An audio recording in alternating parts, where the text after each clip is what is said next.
1 to 50 or 60, hanggang 60 kaya, no? Ang ating pong bisita po ay dati nating naging bisita before si Kuya John Crowder po. Ayan.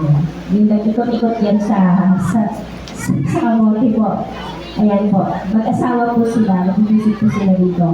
And after here, dediretso po sila dito sa EFC, sa Evangelical po, sa San Jose. Meron po siyang conference dito kala Bishop Paul Hernandez. So, if you want to attend, conference po yun, 3 o'clock. If you want to attend, no? Dito po. I-encourage ko po mostly mga leaders po. Yung kayo po ginagamit ng Lord. Attend po tayo. Amen? Worship team ha, kasama. Pumunta po tayo. Okay? Sige po, maigli lang po ito. Ayan. Yung sa Judge po, Judge chapter 16 verse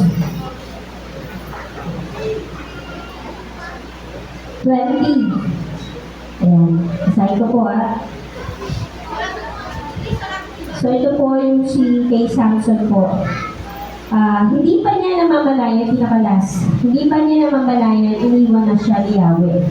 Sa verse 22, samantala, unti-unti humabang muli ang kanyang buhay. Kaya po'y mag-pray. Father, we thank you, Lord, for this day. Kaya ang Lord, nasamahan mo kami na patuloy na magbulay-bulay ng salita. Magsilbing kalakasan buhay espiritual sa aming Panginoon sa umaga ito. Kaya ang Lord, ipagsama ng iba ng Espiritu, ikaw patuloy na maparangalan. Ito po ang namin sa pangalan ng Jesus. Amen. So, sino ba dito? Kasi mag-New Year na, no?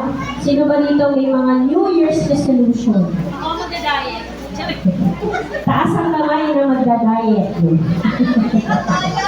Hindi totoo yun. Di ba meron yung cartoon sa kung nakita, sabi nila na, ano ba yun? Kailangan this 2026 ay magiging healthy living na tayo, mag-exercise tayo. Kasi mga ganon. Di mga kagrupo niyan. Yes, di ba? Sabay-sabay. So, ang tanong ng leader, kailan natin uumpisahan? Sabi, ano bang araw ngayon? Sa linggo. Sa linggo, umpisahan natin ang magiging healthy. Tapos sabi ng leader, linggo ngayon. Sabi ng isa, sa susunod na linggo na lang. Diba? Ang daming mga ang daming mga excuses, no? Pero salamat kay Lord kasi wala kang excuse ngayon at nandito ka. Amen? Sabi mo sa katabi mo, salamat kay Lord. Salamat kay Lord. Hindi ka natunaw ng spaghetti magpakailanman. Sino naghanda dito ng spaghetti? Okay. So ito po, si Samson. Sabi nila, mayroong mga kalokohan sabi nila, ang unang-unang barbershop, yung gupitan na nangyari ay yung panahon ni Samson kasi kay Delilah po. No? So, bigyan ko kayo ng background kasi medyo mahaba po ito. So, si Samson po ay ipinanganak na nakatalaga sa Panginoon. Amen, di ba? Kaya ang sa kanya, hindi siya magpapagupit. No? Kaya siya yung gupitan mula pagkabata. Meron special calling si Samson. So, ang nangyari, kasi yung panahon doon, bawal din na may mga rules, diba? May mga rules yun, may mga rules yun. Bawal makipag-asawa sa ibang lahi. Yung time na yun. Pero kasi si Samson po, dahil, I don't know, medyo naging kasi siya, lumaki ang ulo niya. So, hindi siya sumusunod. Kasi nga, sa akin, nasa tingin ko dahil malakas siya, alam mo yun, kahit sabi niya sa pangalan ng hayop, hindi ko ng hayop yun, kaya yung kumatay ng mga kalaban. Wala pa siya mga tabak. Ano lang, yung buto, yung pangalan ng isang hayop. Ganun lang niya. Kasi ganun siya kalakas. Okay, sige. Samson hair principle. Sino ba nauubos-ubos na yung buhok yan. Ha? Puputi-puti buhok. So, lahat tayo makakarinig. Wala pa naman dito, ubus na, no? Wala ka naman. Okay. Paubos pa lang. Okay, sige. Okay. Ito, babasahin po natin. Sabi doon, what if the thing you treat as ordinary is actually the source of your strength? Yung akala mo sa buhay natin, ordinary lang. Minsan di ba ganun tayo? Lord, wala naman akong special something na gagamitin, no, para sa kanyang glory. Di ba minsan may mga pagkakataon na gano'n, Lord, wala naman akong wala naman akong, gano'n, wala. Pero sabi dito, paano kung yung tinitignan mo na ordinaryo lang, pero yun pa lang magiging source ng yung strength. Okay, next. Si Samson ko, di ba, malakas siya talaga. Hindi dahil siya ay nag-gym, sino nag-gym dito? Ano pa? Next. He's got strong because he ate right. Naku, baka siya naman talagang maayos. Hindi po eh. Next. Samson was the strong because he has a natural talent. Kumbaga, natural yung talento niya na malakas talaga siya. Kasi, yun. Kasunod. Ang strength niya came from something small, strange, and easily overlooked. Kasi saan nagagaling doon yung kanyang lakas? Sa buhok. Hindi ordinary buhok kasi yun ay itinalaga mula na siya ipag-ipa. Pagkapanganak sa kanya. Siya po ay iniyalay kay Yahweh at yun ang na hindi siya hindi gugupitan ang kanyang buhok. Baka naman pagkatapos yun ito, sabi ni Pastor, huwag na daw magpapagupit. Hindi po Okay, next. Ayun, hair. Yung kanyang buhok sa ulo. Okay, ano ba yun? Not magic hair. Wala na ay. Not a superhero hair. Meron, alam niyo yung mga superhero. Parang sa Bible, parang meron talaga na gano'n.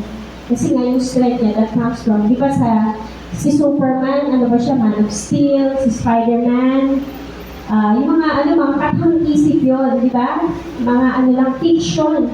Pero dito sa Bible, meron pala. Nakatotohanan na ang kanyang lakas ay nagsimula sa kanyang hair. Next, ito po kasi po ay symbol ng covenant with God. Siya po ay itinilaga. No? Tinilaga siya. Kaya nagkaroon siya ng set. At dahil, bakit gano'n? Bakit ba hiniyaan ng Lord na gano'n? Kasi may purpose. Amen? Sabihin sa kanila mo, may purpose. Diba? Siya yung dahilan para malumpit din ang mga Pilisteo. Kasi po, ang Israelite, ang mga Hudyo, ay talagang mahigpit na magkaaway sila ng Palestine. Okay, next. Okay, when he treated his calling as common, kasi parang nabaliwala kasi yung calling ni Samson, hindi niya pinaglagan in the end. Diba? When he left Delilah, si Delilah, kilala niyo po, siya yung naging jowa. No? Jowa, talaga makasang jowa. When Delilah cut off what God told him to protect. Diba? Ang Diyos, sinabi sa dyan na ipoprotect kasi doon yung galing yung strength. Pero parang nabaliwala lang. Pag pinasa niyo po yung buong chapter ng Samson and Delilah sa actually ilang beses po yun eh. 3 beses. Kasi po si Delilah ay hindi naman talaga niya mahal si Samson. Bakit? Kasi nga ba, bakit siya makikipag-deal sa mga kalaban ni Samson? Sinabihan sa kanya na magbibigay kami ng tigo 100 na basta bibigyan kami ng pabuya sa'yo. Once nabigay mo sa amin kung ano yung source, yung sekreto ni Samson. Diba? Pag binasa po natin ito basahin ko po Yung una, sabi doon, tinanong na ni Delilah, sabi, paano ka ba maigagapos at madadaig? Sabi ni una ni Samson, kapag ako'y ginapos ng 7 sariwang yantok, manghihina ako gaya ng karaniwang tao. Pero hindi yun totoo. So, nung natulog siya ulit, pag-isip niya, tinawag niya, andyan yung mga Periseo, pero yun, napatay nagapi ni Samson. Tapos nagaling na naman si Delilah, tinuloko mo lang ako. Diba? Ano-ano pa. Pangalawa, sumunod naman, hindi, sige, kapag ako'y ginapos ng bagong lubid na hindi pa nagagamit, manghihina ako ng katulad ng karaniwang tao. So, gano'n naman ang nangyari. Nagtawag uli si Delilah ng mga Peristeo. Ano yung mga Peristeo? Tali dyan. Tapos yung huli, sabi ni Delilah, hanggang ngayon niloloko mo ako, hindi ka nagsasabi ng totoo. Sabihin mo naman sa akin kung paano ka magagapos. Ito na pala, pangatlo. Pang-apat ka pala. Kapag pinag-isa mo ng 7 pilitas ang aking buhok, nag-braid pa no? Sino yung nag-braid dito? Ayan, pag gusto yung mag-braid ayan, hindi ako ng ads. Si Brother Jerry Lee. Yung panahon pala nito, uso na to, no? Okay, sabi doon, isang tulos, manghihina ako, magiging katulad ng karaniwang tao. So, pinatulog na naman ni Delilah si Samson, tapos kinirintas niya. Samson, yung mga naman pala sa'yo, kung sa'yo nangyari. Tapos, yun, wala rin nangyari. Ito na yung huli. Makinig kayo mga kapatid, sabi sa kanya ni Delilah, ang sabi mo, mahal mo ako. Yes. Diba? Hindi ba siya nakaano dun? Paulit-ulit na lang, diba? Okay. Hindi pala, bakit ayaw mo sabihin sa akin ng iyong lakas? Ito po ginawa ni Delilah, araw-araw yung inuulit-ulit niya kay Samson hanggang sa mainis ito. Araw-araw, yung sinasabi ni Delilah. So, ang nangyari, ito na, alam mo, mula pagkabata, inilian ako sa Diyos bilang isang Nazareo. Minsan pa'y hindi nasayaran ang paggupit ng aking buhok, kaya kapag pinutol ng aking buhok, hindi na ako tulad ng karaniwang tao. This is true na. Sa sobrang inis niya. Ilang beses lang na sinasabi, na pinukulit ni Delilah. Pinukulit? Araw-araw. Imagine niyo po yun. So, yan po. Next. He woke up broken-hearted. So, yung nagupitan na siya ni Delilah, eto na. Nung gumising siya, ayan, sa Judges 6, he didn't know that what the Lord has departed from him. Yung, alam mo yun, kasi, kung gaano po kahalaga nung kanyang calling, pero dahil lang kay Delilah, sa pangungulit niya, parang nabaliwala. Nakuha po kapatid. Hello. So, nangyari, the Lord has departed from him. He did not lose his hair first, he lost his awareness first. Sabihin, hindi dahil lang sa nagupitan siya o mawala yung buhok niya. Yung pagbabaliwala niya sa calling niya. Amen? Nakuha niya po yung covenant niya between him and God. Ika po, binaliwala niya. Doon pa lang talaga nawala na yung covenant niya sa Panginoon. Kasi kung pinahalaga niya yun, hindi po siya una nakikipagrelasyon kay Delilah na alam mo, paulit-ulit na siyang niloloko, di ba? Hindi niya na napansin yun, pinaliwala lang niya. Hello! Hello mga kapatid, hindi pa kayo? Minsan po ganon, sa kaaway po, hindi natin napapansin, maliliit na bagay. Maliliit na bagay na ginagawa ng kaaway sa atin, hindi natin napapansin, pero lumalayo ka na pala sa Diyos. Hello! Mga kapatid, hindi po po kayo? Okay, next. Hindi na to. Untreated wire. Ngayon. Sample po ng machine. Ano ba pinakamalaking machine? Like, yung dito po, yung kahit yan. Ano ba yung pinakamalaking machine na pwede ko example? Washing machine. Ha? Hindi machine na di kuryente. Parang, Washing machine. Ha? Washing machine eh. Mga nanay talaga eh, no? Talagang paglalaban na talaga iniisip eh. Baka pag uwi mo, iniisip mo pa, maglalaba ako mamaya. Okay. So maganda ngayon, ano yung mga washing machine ngayon? Yung automatic, no? Yaman. Okay, di ba? Malaki man yan. O high-tech man yan, pindot-pindot ka lang, paglabas tuyo na. Pero, powered siya ng wire. Di ba yung sinasaksak ko? Kahit gano'ng malaki yan, ang red, ganun din. Yung machine, napakalaki. Ang daming nagagawa, ang daming gamit. Pero, yung wire, parang maliit lang. Nasa likod pa ka eh. Halos ayaw pakita. Di ba? Next.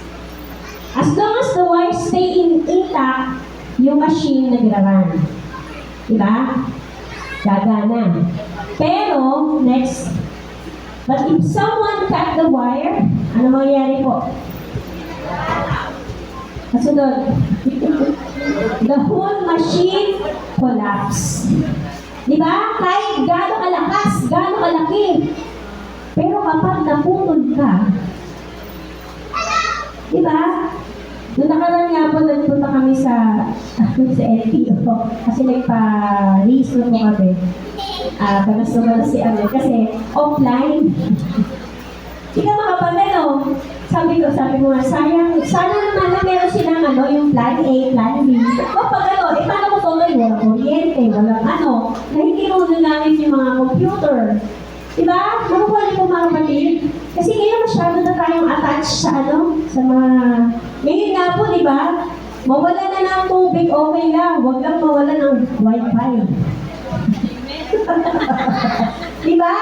Pag nawala ng wifi, yung mga bata, lalo nawala ng kuryente na sabi ko sa inyo, yung mga bata sa amin, mga nasa labas lahat. Yung anak ko, ang anak ko yung matangkad. Lagi yan, Ma, ba't wala po yung wifi? Ma, tawagan mo na yung di ba?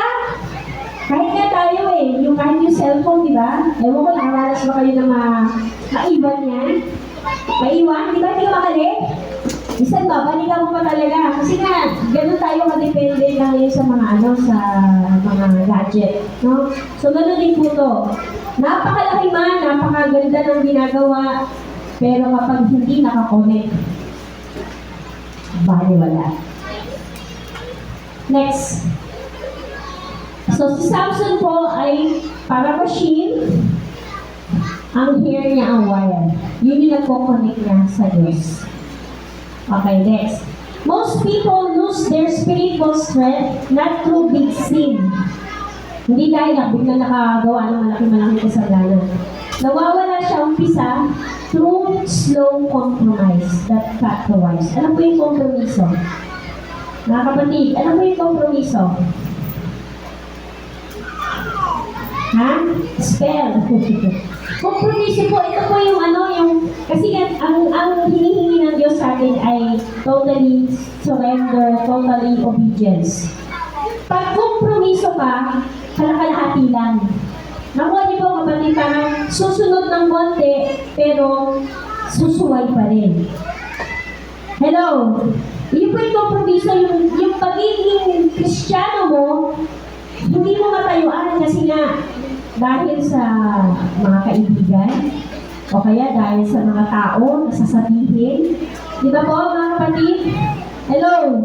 Kasi ang pagiging tunay ng Kristiyano po, pagsalungan mo nga doon sa way ng mundo, di ba? Ang way ng mundo puro pa ganon, pero ang way ng papunta kay Kristo ay pakabila. Talagang sasalungan. No? Pero marami po mga, actually ngayon, nakakalungkot, yung pagiging Kristiyano, na lang, sabi nga nila, pag linggo, Kristiyano. Diyos ko. Pag Lunes hanggang Sabado, disco. Hindi nila alam yung disco. Hello! Naintindihan niyo ba yung mga, hindi ko alam kung alam niyo yung mga kabatayan ng disco. Alam niyo ba yung disco? Hindi nila alam mo. Party! Padis.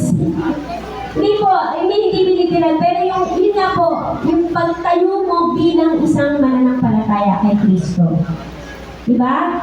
Yung pagtayo mo. Kasi, sa totoo lang, bisa ang hirap eh.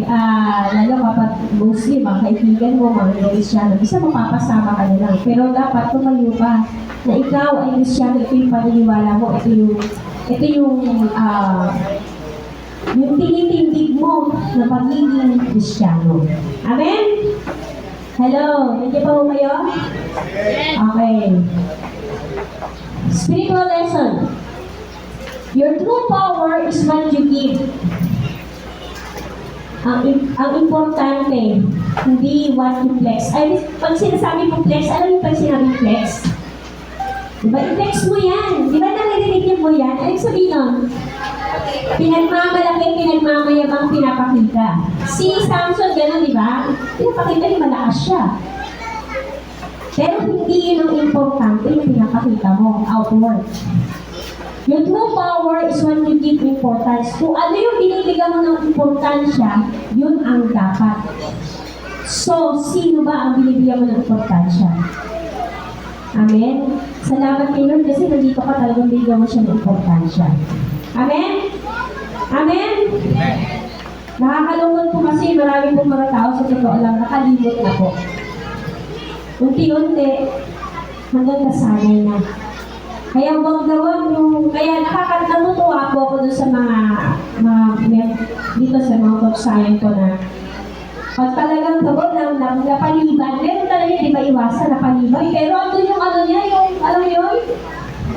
Uhaw ka, na parang tapos parang minsan andun yung yung feeling mo, Lord, di ako naka-church.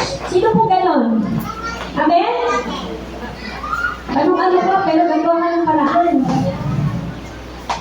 Yun po, no? Ang hair po ni Samson, ito po yung nire-represent niya, mga kapatid. Basahin niyo po, mga kapatid. Prayer life. Amen? Nung nakarang linggo po, nag-challenge si Pastor Lex no? Mga willing umaten ng prayer meeting, may ebidensya pa. Magtatanong pa ba ako ngayon? Amen? Prayer life. Hindi lang pag-Wednesday o Tuesday. Ito ngayon Tuesday. Kung Wednesday. Ito po sa sarili po natin.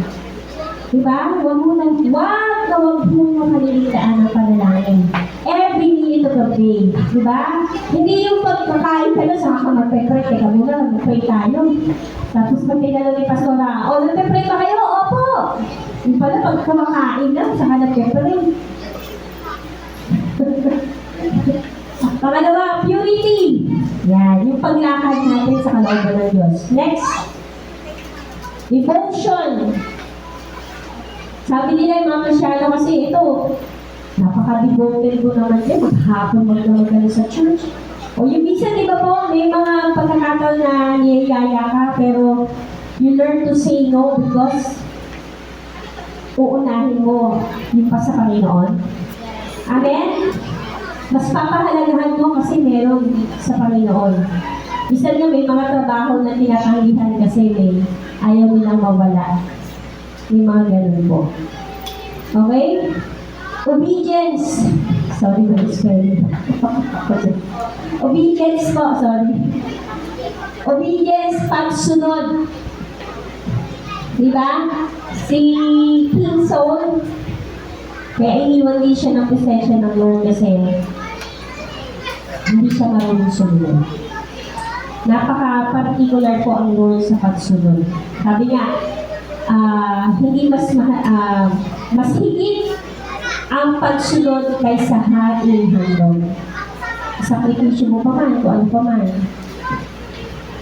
Nakaraan narinig ko po yung sa pagsama umaga, sabi nun, yung sa pagbibigay lang. Ang tunay na pagbibigay sa Diyos, hindi lang monetary, hindi lang yung sa pera o financial. Sabi, ang pagbibigay sa Panginoon, kung ano yung binavalue mo, yung binibigyan mo ng halaga. Amen? Diba, yung pagbibigay ng challenge ng Lord sa, diba, sabi niya, sige, hamunin mo ako na ibigay mo ang iyong kapu at yung mga offering. Kung di ko buksan, ang duruang awa ng langit para pagpalain ka. At gusto nyo, New Testament naman po, yung in-acknowledge ng Lord, yung babaeng balo. Diba?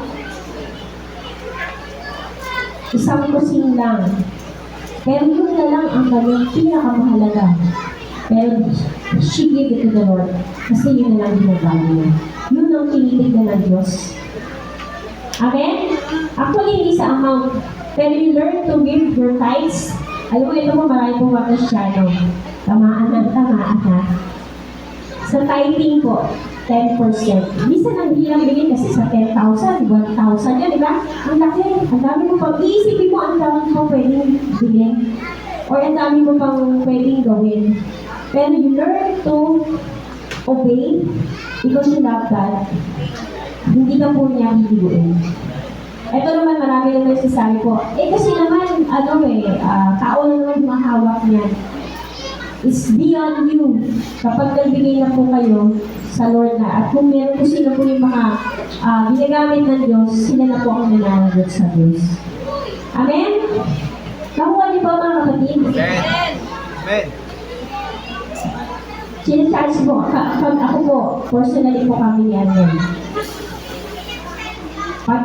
Minsan ang hirap kasi ang hirap. Noon, dati po na talagang hirap na hirap kami. Pero, pinakita po ng Panginoon na He is faithful. Kasi pag binigay mo po yun, kasi that's for Him. Yung 10% po, masubweldo ka ng gano'n? Pinakamalaking sweldo. O 10,000, sabihin natin, magkano po yun? 1,000.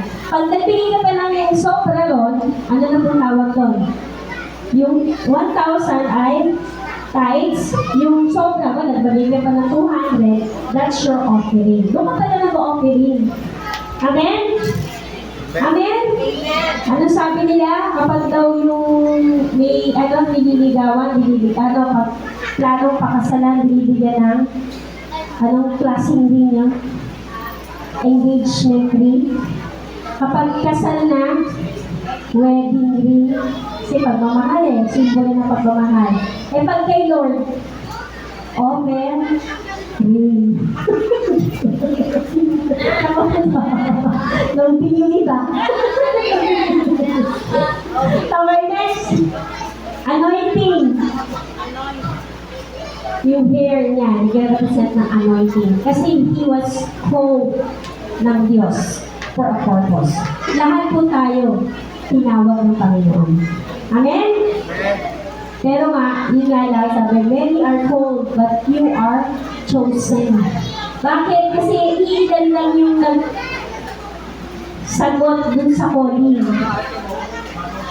Yung umuong, katulad ni Isaiah, "Hear my Lord." Nandito po ako, gamitin niyo po ako. Wala po yan sa edad. Nanay, blessed, 90 years. 90 na siya. Lakas pa ni nanay. Amen? Parang mas malakas pa maglakad si nanay kaysa sa amin. Amen? Hindi yan sa edad, hindi yan sa tagal mo. Hindi yan the willing heart. Na sinasabi mo, Lord, gamitin mo ako. Amen? Okay, next. Boundaries. Ito po yung boundaries kasi yun nga, yung isa sa mga kasalanan ni Samson, hindi sila dapat makipagrelasyon sa hindi man naman pati, hindi niya kauri, pero nakipagrelasyon siya kay Delilah. So, outside ng nila yun. So, yun ang naging downfall niya. Nakuha niyo po mga kapatid, kapag meron tayong disobedience, it ends up pabaksak. Kaya mas mabuti po kung sumusunod sa Diyos. Pero salamat kay Lord kasi si Samson, hindi naman siya naging talunan. Nagkamali siya, nadapa siya, pero nilift up siya ng Lord sa huli. Next. Si Carla, next na. Sabi na, these don't look powerful to the world, but heaven knows what exactly where your strength comes from. Sa ibang tao, di ba sabihin na nila, di ba? Tsatsagay, kumakit ng linggo na lang, nagising na maaga, Alam mo sa ibang service po, 6 o'clock pa ang ng church. Diba? Ako kaya, kasi alam mo kapatid, kaya ka nandito. Amen? Kasi meron mga po kalakasan sa Diyos. Amen. Next. Ayan po yung 30-20. He will fill in the Spirit of the Lord. Ito po yung sa huli na. Di ba naputol na yung ni Samson, di ba? Ano nangyari? Humaga ulit. Meron siyang second chance. Amen? Sabi ko sa kanya katabi. Sa iyo katabi, sabi ko sa kanya, lagi kang may second chance kay Lord. Lagi may second chance kay Lord. Amen? Sige nga pala pa natin ng Lord. Lord, salamat po. Amen? Kahit minsan nadadapa po tayo, nakakagawa tayo ng kabuuan, pero ang Lord ang pa rin. So he will be filled with the Spirit of the Lord. When he compromised, ano nangyari? He cut the connection. Yung nagkukompromiso siya, naka-cut yung connection. Ano sunod? His hair began to bumabalik, binabalik. Amen? Kaya salamat sa Panginoon sa mga kapatid natin na binabalik. Amen? Amen! Lumala ba kayo doon? At marami pa ibabalik lang doon. Amen? Okay, next. So, God restore what you return to. Nire-restore ng Lord kung ano man yung nanakaw ng kaaway. Amen? Next. Compromise got the power, pero, sabi na naman spelling ko, sorry. Utok na talaga ako dyan. Repentance regrows it.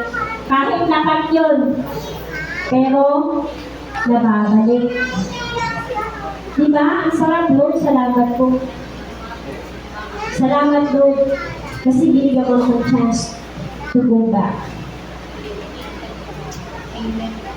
Amen? Amen! Amen? Hello? Nakuha niyo po mga kapatid. Kaya mga kompromiso, huwag natin hayaan na mag-ano sa buhay natin. Nakukompromiso natin sa Lord. Kasi hindi mo alam, unti-unti, yun ang maghihiwalay sa'yo sa Diyos. Amen!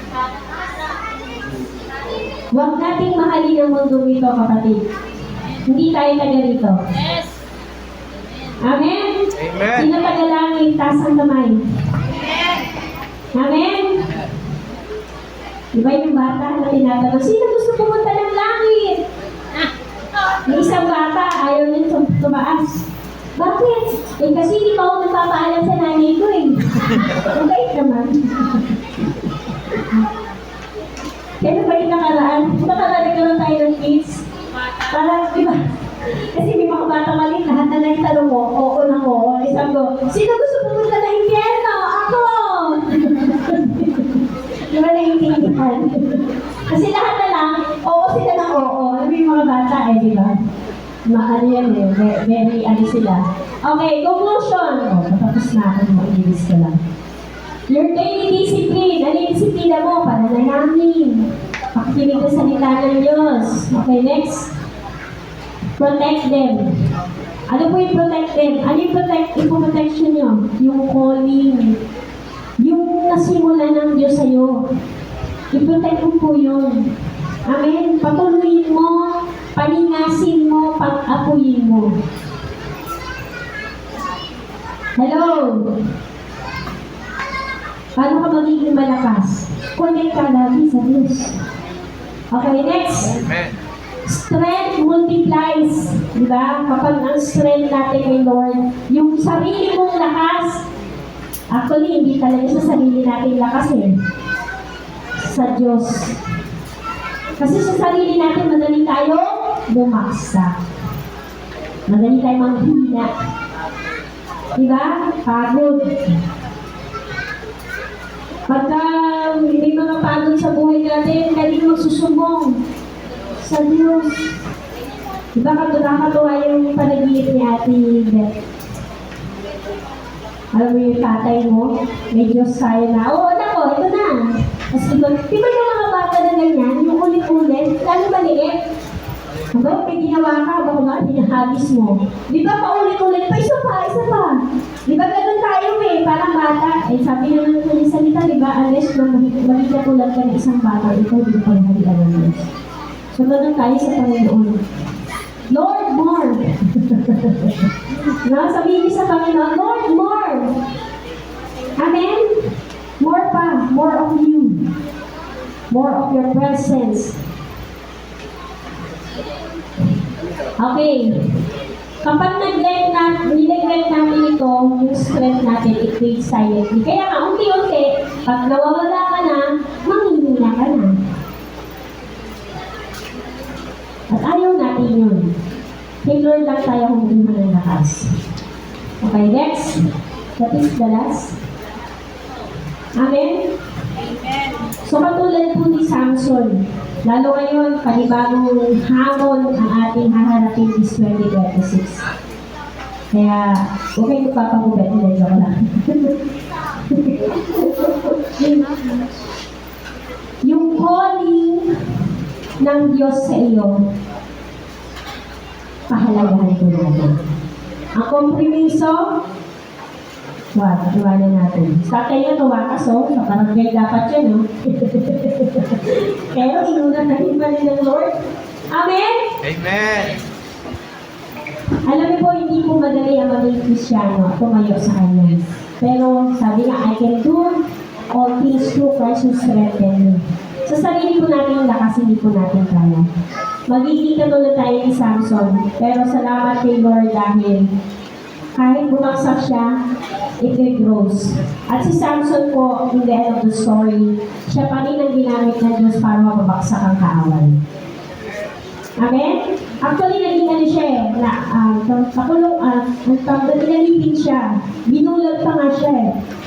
Alam mo yung kalulus-lulos na dati, ang lakas-lakas na pinagkakabutan siya, pero doon siya. Pero humaba na yung buhok niya. Nag-ask siya ng isang bata na, akayin mo ako doon sa pinaka-poste ng kanilang templo. So, binigay ng Diyos ang lakas kasi lumakas na siya. At through him, bumagsak yung ano tawag dito, yung poste, nabaksakan lahat po yung mga Pilisteo at namatay po ang lahat ng tao. Amen? Nakuha niyo po mga kapatid, ang Diyos po ang ating lakas. Kaya magpatuloy lang tayo sa harapin natin sa Panginoon. Kasi ito po yung panahon ngayon na hindi pwedeng kasi ngayon pasama ng pasama ang tao. Di ba? Kapag wala ka sa Diyos, wala ka talaga sa Diyos. Ito yung kailangan mong